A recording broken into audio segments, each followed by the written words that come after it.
नमस्कार भक्तों, आपका मेरे रेखा गुप्ता भक्ति चैनल पर एक बार फिर से स्वागत है। आज हम आपको बृहस्पतिवार व्रत कथा के बारे में बताएंगे। भारतवर्ष में एक प्रतापी और दानी राजा राज्य करता था। वह नित्य गरीबों और ब्राह्मणों की सहायता करता था। यह बात उसकी रानी को अच्छी नहीं लगती थी। वह न गरीबों को दान देती, न भगवान का पूजन करती और राजा को भी दान देने से मना किया करती थी। एक दिन राजा शिकार खेलने वन को गए थे, तो रानी महल में अकेली थी। उसी समय बृहस्पति देव साधु वेश में राजा के महल में भिक्षा लेने के लिए गए और भिक्षा मांगी। रानी ने भिक्षा देने से इनकार कर दिया। कहा, हे साधु महाराज, मैं तो दान पुण्य से तंग आ गई हूँ। मेरा पति सारा धन लुटाते रहते हैं। मेरी इच्छा है कि हमारा सारा धन नष्ट हो जाए, फिर न रहेगी बांस न बजेगी बांसुरी। साधु ने कहा, देवी तुम तो बड़ी विचित्र हो। धन संतान तो सभी चाहते हैं, पुत्र और लक्ष्मी तो पापी के घर भी होने चाहिए। यदि तुम्हारे पास अधिक धन है तो भूखों को भोजन दो, प्यासों के लिए प्याऊ बनवाओ, मुसाफिरों के लिए धर्मशाला खुलवाओ। जो निर्धन अपनी कुंवारी कन्याओं का विवाह नहीं करवा सकते, उनका विवाह करा दो। ऐसे कई और काम है जिसका करने से तुम्हारा यश परलोक में फैलेगा। परंतु रानी पर उपदेश का कोई प्रभाव ना पड़ा। वह बोली, महाराज आप मुझे कुछ न समझाएं। मैं ऐसा धन नहीं चाहती जो हर जगह बांटती फिरूं।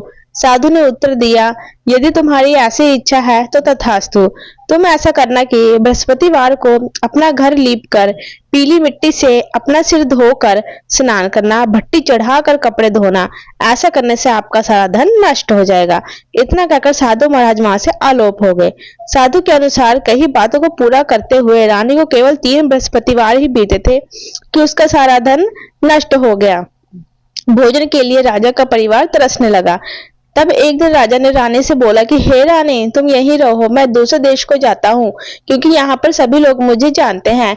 इसलिए मैं ऐसा छोटा कोई कार्य नहीं कर सकता। ऐसा कहकर राजा प्रदेश चला गया। वहां वह जंगल से लकड़ी काट कर लाता और शहर में बेचता। इस तरह वह अपना जीवन व्यतीत करने लगा। इधर राजा के प्रदेश जाते ही रानी और दासी दुखी रहने लगी। एक बार जब रानी और दासी को 7 दिन तक बिना भोजन के रहना पड़ा, तो रानी ने अपनी दासी से कहा, हे दासी, पास ही के नगर में मेरी बहन रहती है, वह बड़ी धनवान है। तू उसके पास जा और कुछ ले आ, ताकि थोड़ी बहुत गुजर जाए। दासी रानी की बहन के पास गई। उस दिन गुरुवार था। रानी की बहन उस समय बृहस्पतिवार व्रत की कथा सुन रही थी। दासी ने रानी की बहन को अपनी रानी का संदेश दिया, लेकिन रानी की बड़ी बहन ने कोई उत्तर नहीं दिया। तब दासी को रानी की बहन से कोई उत्तर नहीं मिला, तो वह बहुत दुखी हुई और उसे क्रोध भी आया। दासी ने वापस आकर रानी को सारी बात बता दी। सुनकर रानी ने अपने भाग्य को कोसा। उधर रानी की बहन ने सोचा कि मेरी बहन की दासी आई थी, परंतु मैं उससे नहीं बोली, इससे वह बहुत दुखी हुई होगी। कथा सुनकर और पूजन समाप्त करके वह अपनी बहन के घर गई और कहने लगी, हे बहन, मैं बृहस्पतिवार का व्रत कर रही थी। तुम्हारी दासी मेरे घर आई थी, परंतु जब तक कथा होती तब तक ना तो उठते हैं ना ही बोलते हैं, इसलिए मैं नहीं बोली। कहो दासी, क्यों गई थी? रानी बोली, बहन तुमसे क्या छुपाऊं, हमारे घर में खाने तक को अन्न भी नहीं है। ऐसा कहते रानी की आंखें भर आई। उसने दासी समेत पिछले 7 दिनों से भूखे रहने तक की बात अपनी बहन को विस्तार पूर्वक सुना दी। रानी की बहन बोली, देखो बहन, भगवान बृहस्पति देव सबकी मनोकामनाओं को पूर्ण करते हैं।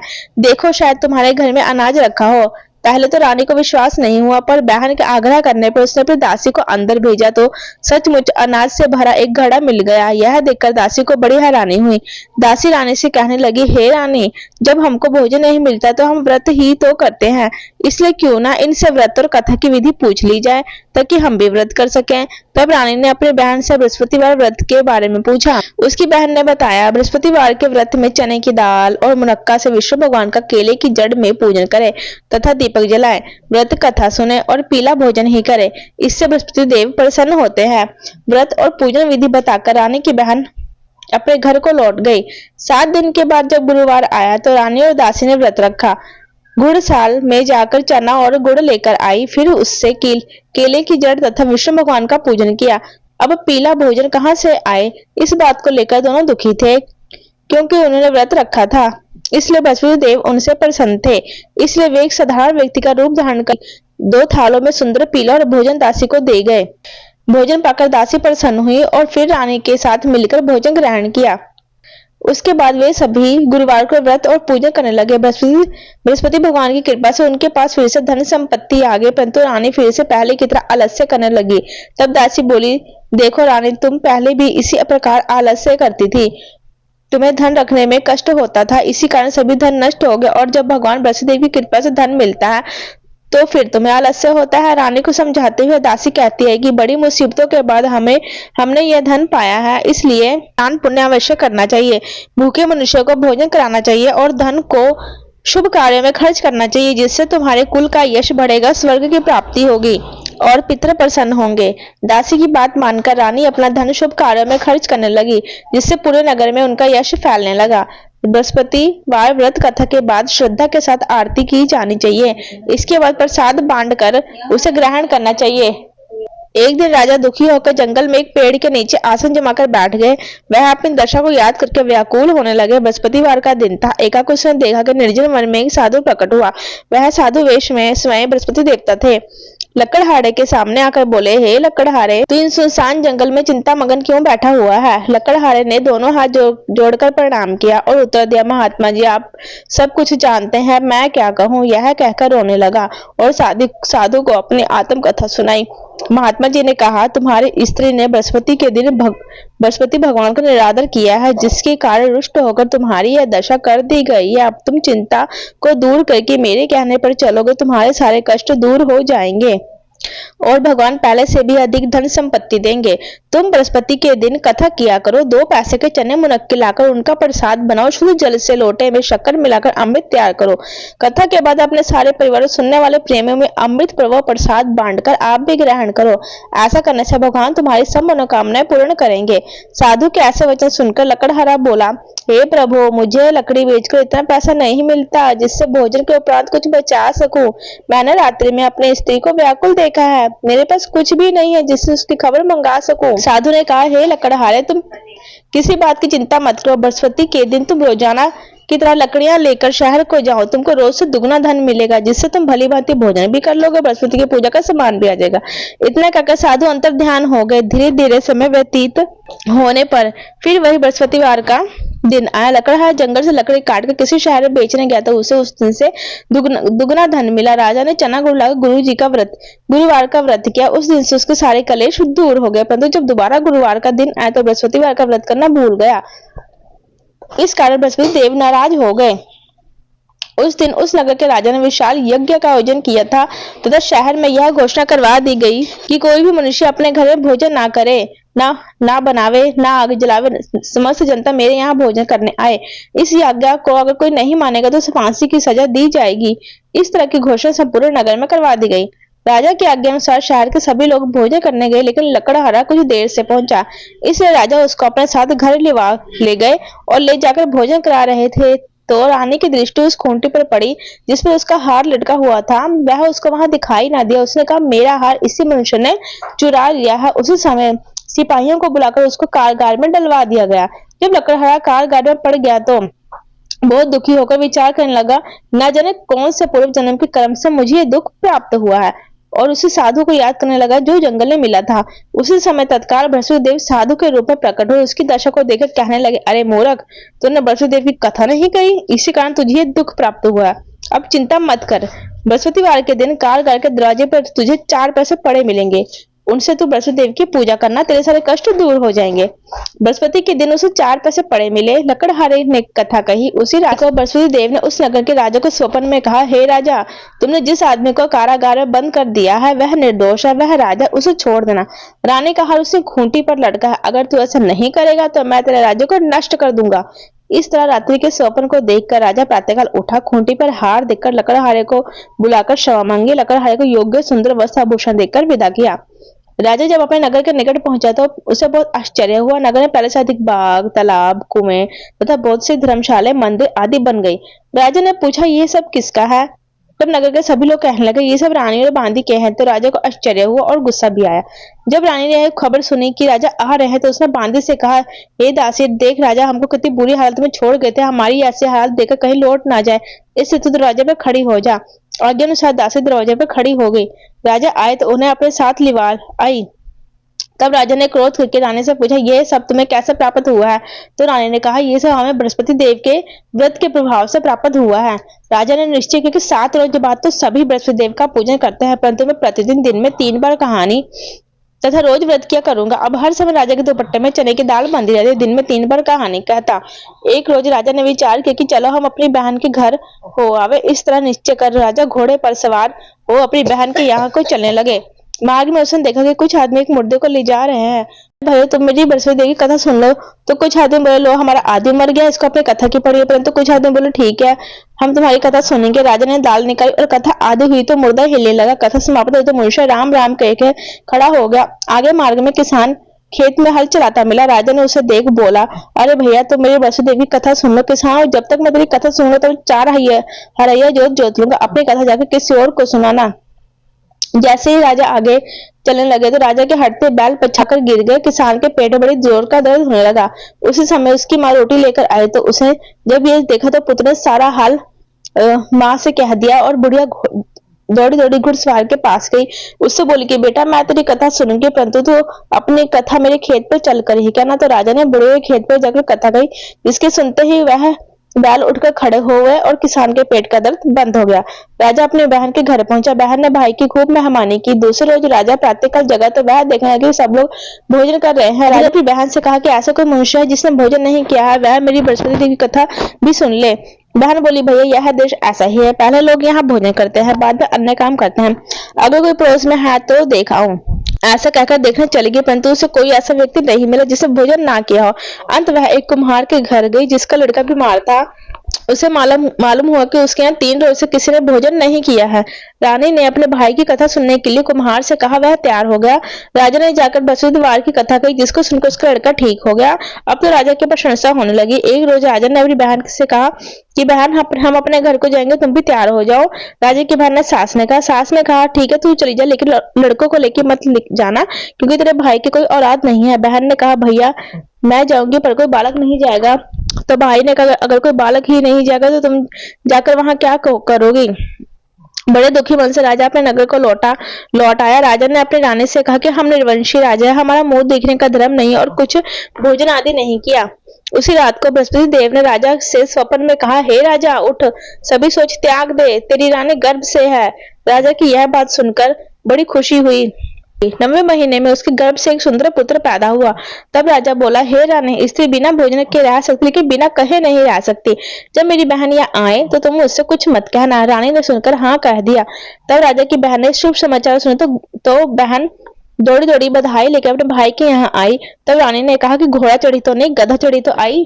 तो बहन बोली कि भाभी अगर मैं आपको इस प्रकार ना कहती तो आपको औलाद कैसे मिलती? बृहस्पति देव ऐसे ही हैं, जैसे जिसके मन में कामनाएं होती हैं सभी को पूर्ण करते हैं। जो सद्भावना पूर्वक बृहस्पतिवार का व्रत करता है एवं कथा पढ़ता है अथवा सुनता है, दूसरों को सुनाता है, बृहस्पति देव उसकी सभी मनोकामनाएं पूर्ण करते हैं। तो बोलो बृहस्पति महाराज की जय। प्राचीन काल में एक ब्राह्मण रहता था। वह बहुत निर्धन था, उसकी कोई संतान नहीं थी। उसकी स्त्री बहुत मलिनता के साथ रहती थी। वह ना स्नान करती, किसी देवता का पूजन भी ना करती। इससे ब्राह्मण देवता बड़े दुखी थे, बेचारे कुछ कहते परंतु उसका परिणाम ना निकला। भगवान की कृपा से ब्राह्मण की स्त्री कन्या रूपी रत्न पैदा हुई। कन्या बड़ी होने पर प्रातः स्नान करके विष्णु भगवान का जाप बृहस्पतिवार का व्रत करने लगी। अपने पूजन पाठ को समाप्त करके विद्यालय जाती तो अपनी मुट्ठी में जौ भर के ले जाती, पाठशाला के मार्ग में डोलती जाती। तब ये जौ स्वर्ण के हो जाते तो लौटते समय उनको बीनकर घर ले आती। एक दिन वह बालिका सूप में उस सोने के जौ को फटक कर साफ कर रही थी तो उसके पिता ने देख लिया। कहा, बेटी सोने की जौ के लिए सोने का सूप होना चाहिए। दूसरे दिन बृहस्पतिवार था। इस कन्या ने व्रत रखा और बृहस्पति देव से प्रार्थना करके कहा कि अगर मैंने आपकी पूजा सच्चे मन से की हो तो मेरे लिए सोने का सूप दे दो। बृहस्पति देव ने उसकी प्रार्थना स्वीकार कर ली। रोजाना की तरह कन्या जौ फैलाती हुई जब लौट कर जौ बिन रही थी तो उसको बृहस्पति देव की कृपा से सोने का सूप मिला। उसे वह घर ले आए, उसमें जौ साफ करने लगी, परंतु उसकी माँ का वही ढंग रहा। एक दिन की बात है, कन्या सोने के सूप में जौ साफ कर रही थी कि उस समय उस शहर का राजपुत्र वहां से होकर निकला। इस कन्या के रूप और कार्य को देखकर मोहित हो गया। अपने घर आकर भोजन तथा जल त्याग कर उदास होकर लेट गया। राजा को इस बात का पता चला तो वह अपने प्रधानमंत्री के साथ उसके पास गए। बोले, बेटा हे बोले, हे बेटा, तुम्हें किस बात का कष्ट है? किसी ने अपमान किया है अथवा और कारण हो सो कहो, मैं वही कार्य करूंगा जिससे तुम्हें प्रसन्नता हो। अपने पिता की राजकुमार ने बातें सुनी तो वह बोला, मुझे आपकी कृपा से किसी बात का दुख नहीं है, किसी ने मेरा अपमान नहीं किया, परंतु मैं उस लड़की से विवाह करना चाहता हूँ जो सोने के सूप में जौ को साफ करी थी। यह सुनकर राजा आश्चर्य में पड़ गया और बोला, हे बेटा, इस तरह की कन्या का पता तुम्हें लगवाओ, मैं उसके साथ तुम्हारा विवाह अवश्य ही करवा दूंगा। राजकुमार ने उस लड़की के घर का पता बतलाया। तब मंत्री उस लड़की के घर गए और ब्राह्मण देवता को सभी हाल बताया। ब्राह्मण देवता राजकुमार के साथ अपने कन्या का विवाह कराने के लिए तैयार हो गए तथा विधि विधान के अनुसार ब्राह्मण की कन्या के विवाह राजकुमार के साथ हो गया। कन्या के घर जाते ही पहले की भांति उस ब्राह्मण देवता घर में गरीबी का निवास हो गया। अब भोजन के लिए अन्न भी मुश्किल से मिलता था। एक दिन दुखी होकर ब्राह्मण देवता ने पुत्री के पास गई। बेटी ने पिता की दुखी अवस्था को देखकर अपनी माँ का हाल पूछा। तब ब्राह्मण ने सारा हाल कह दिया। कन्या ने बहुत सा धन देकर पिता को विदा किया। इस तरह ब्राह्मण का कुछ समय सुखपूर्वक व्यतीत हुआ। कुछ दिन बाद फिर वही हाल हो गया। ब्राह्मण फिर अपने कन्या के यहाँ गए और सारा हाल कहा तो लड़की बोली, पिताजी, आप माताजी को यहाँ ले आओ, मैं उन्हें विधि बता दूंगी जिससे गरीबी दूर हो जाएगी। वह ब्राह्मण देवता अपनी स्त्री को साथ ले पहुंचे तो अपनी माँ को समझाने लगे, हे माँ, तुम सुबह प्रातः काल प्रथम स्नान आदि करके विष्णु भगवान का पूजन करो, जिससे सारी दरिद्रता दूर हो जाएगी। परंतु उसकी माँ ने एक भी बात नहीं मानी। प्रातः उठकर अपनी पुत्री के बच्चों की जूठन को खा लिया। इससे उसकी पुत्री को गुस्सा भी आया और एक रात को कोठरी से सामान निकालकर अपनी माँ को उसमें बंद कर दिया और सुबह प्रातःकाल उसे निकाला, स्नान आदि करा के पाठ करवाया, जिससे उसकी माँ की बुद्धि ठीक हो गई और फिर प्रत्येक बृहस्पतिवार को व्रत रखने लगी। इसके व्रत के प्रभाव से उसके माँ बाप धनवान और पुत्रवान हो गए। बृहस्पति जी के प्रभाव से इस लोक के सुख भोग कर स्वर्ग को प्राप्त हुए। बोलो विष्णु भगवान की जय, बोलो बृहस्पति महाराज की जय। आरती गाते हैं। ओम जय बृहस्पति देवा, स्वामी जय बृहस्पति देवा, छिन छिन भोग लगाऊं, छिन छिन भोग लगाऊं फल मेवा। ओम जय बृहस्पति देवा, तुम पूर्ण परमात्मा, तुम अंतर्यामी, स्वामी तुम्हें अंतर्यामी, जगत पिता जगदीश्वर, जगत पिता जगदीश्वर, तुम सबके स्वामी। ओम जय बृहस्पति देवा, चरणामृत निज निर्मल, सब पातक हरता, स्वामी सब पातक हरता, सकल मनोरथ दायक, सकल मनोरथ दायक, कृपा करो भरता। ओम जय बृहस्पति देवा, तन मन धन अर्पण कर, जो जन शरण पड़े, स्वामी जो जन शरण पड़े, प्रभु प्रकट तब होकर, प्रभु प्रकट तब होकर, आकर द्वार खड़े। ओम जय बृहस्पति देवा, दीन दयाल दयानिधि, भगतन हितकारी, स्वामी भगतन हितकारी, पाप दोष सब हरता, पाप दोष सब हरता, भव बंधन हारी।